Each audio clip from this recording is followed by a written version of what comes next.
Hey, welcome. Grab a seat anywhere. No, we don't have any menus. The only thing we have today is the freedom to express who you truly are. We call it Authenticity Radio. You'll like it, don't worry. Let me go grab the host. He's got the hospitality of a fat and jolly innkeeper. He's a good guy. Slade-Suiter. And thank you for joining us today on the morning edition. This is Slade-Suiter.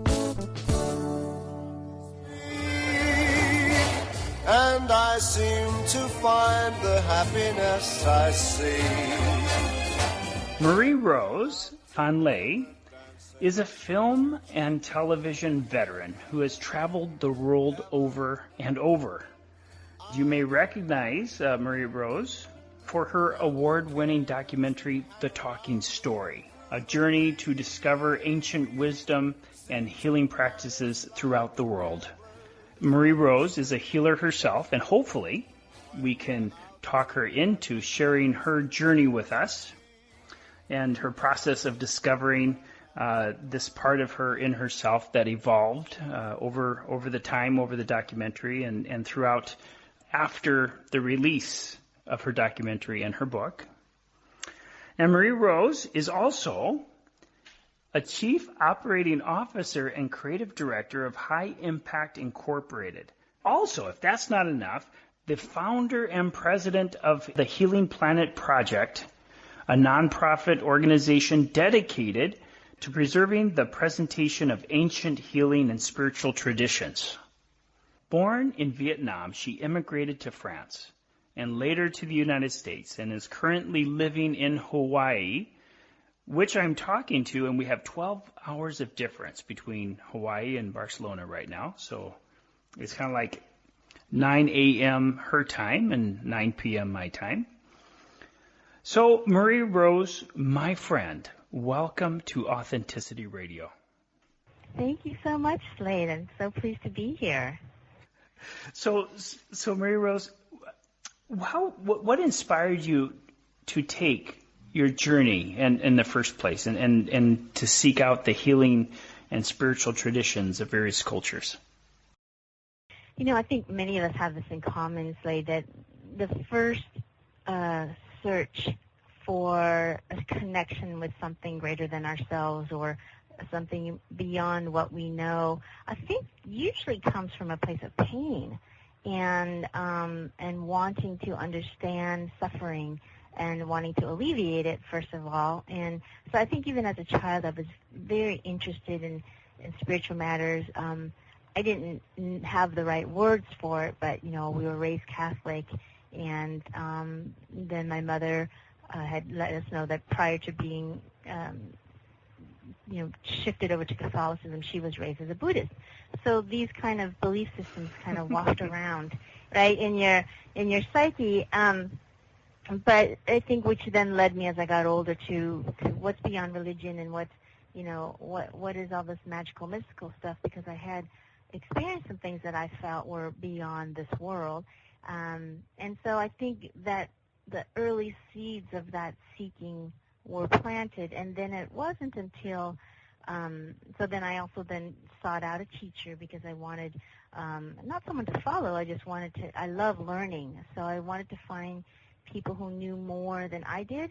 And so for me, the greatest path to mastery is studying people who have mastered things that I need education in. So I found a teacher, and it was really great. I learned a lot under her tutelage. And then even while I was under her tutelage, I was studying various cultures just because I come from a multicultural background. But then I experienced a betrayal with her in terms of in the modern setting, and I decided, you know what, I've always been interested in other cultures anyway, and then I'm very interested in the different ways that cultures express and experience spirituality. So nothing like a big kick in the gut to get you moving. And you may know a thing or two about that. So I think that's a long answer. I apologize, but there are certain events that will trigger us into action, but I think prior to that there's always seeds that have been trying to push push out from under the soil anyway, so that action can be catalyzed when you're ready. And the blessing of my being betrayed was that I went to find truth, and felt so blessed that I had done that, that I had been given the gifts and the means and the opportunities. Okay, so pain was a catalyst for you. I think so. I think it is for many of us, in terms of whether that pain can be just an general ennui with my life feels a little bit empty, or a lot of people you'll see, they broke up with a relationship, or they had a betrayal, or they had a trauma, and it sends them on their way to find something better, right? In terms of not even on the spiritual path, just a better way of living. And so I just don't know. I'm not sure that that's 100% sure, but in terms of my experience and with other people and with myself, it seems that a certain level of suffering has a purpose. Oh my, yeah, it does. It kind of moves us forward, and yes. It's like you said, it kind of drop kicks us, and even kind of busts us. It feels busted, Yes, and I guess that's helps us to let go of an old form that may be too small for us, or too restricting for us, too constricting for us. At the time, of course, it hurts like hell, and you think, oh wow, I really love my box. That box, I knew every corner of that box. It felt so comfy and cozy, and then bam, it's shattered, and then there's a ensuing chaos before we get to a new order. So I think that now I understand that's just the growth process. So whether you take a big transglobal journey, or you're just dealing with something at home in your own room, thinking about things, I feel that probably all the same steps are taken. Then you made a decision. How did this decision come about? I mean, was it kind of like an urging that kept uncovering itself, saying, I just want to move and to meet these people and different cultures and different healing traditions?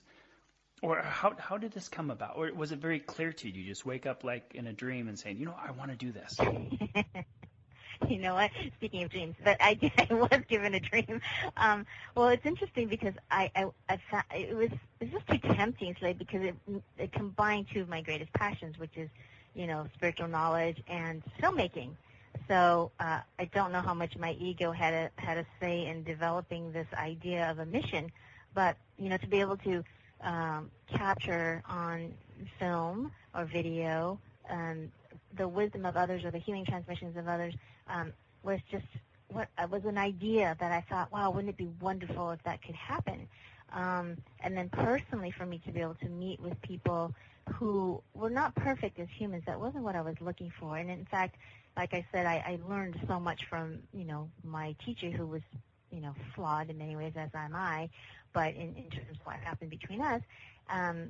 So I wasn't looking for a hero. I just wanted to know, where's the truth in all that? Where's the spiritual truth and wisdom in all of our human frailty? And I was so happy to find that everybody I met had human frailties and challenges while they were reaching for the stars, So I'm not really answering your question, but I've always been a very driven person. So I feel that when I get knocked down, it's almost kind of, or it was, it's almost a surefire way to get me to get up and do something. And I prayed, and I said, what can I do to be of service that combines the skill set that I have with the interests I have? And then I started doing research, and I realized that many of these traditions were in danger of being lost forever. So that added a fire of urgency. It wasn't just about me. Imagine that. And it was just a very compelling. And I will say I was kind of obsessed in a weird way. I mean, you cannot, could not stop me. And I just went after it. I put it on my vision board. Things came to me, and I met them, and I met them, and I met them. And I just feel very blessed that I had that kind of drive then. I don't think I need to do that anymore. But so there was a sense of urgency, and then I was given a dream. As I started doing this work, I had a dream that I was climbing up a mountain, and it was really hard, and I reached a plateau, and I thought, oh, yay, I arrived. And then I heard, actually, no, you have more to go. So then I had to climb again, and when I reached the top, there was a goddess up there, and she was she was dropping pages and pages of what I understood to be wisdom and knowledge, and they would fly away if I didn't catch them fast enough and write. So I was catching the pages and writing them down. So I think that pretty much informed my mission. Okay, so this is wow. So when you woke up from that dream, did it take you a while to kind of pick through it, and or was that clear to you?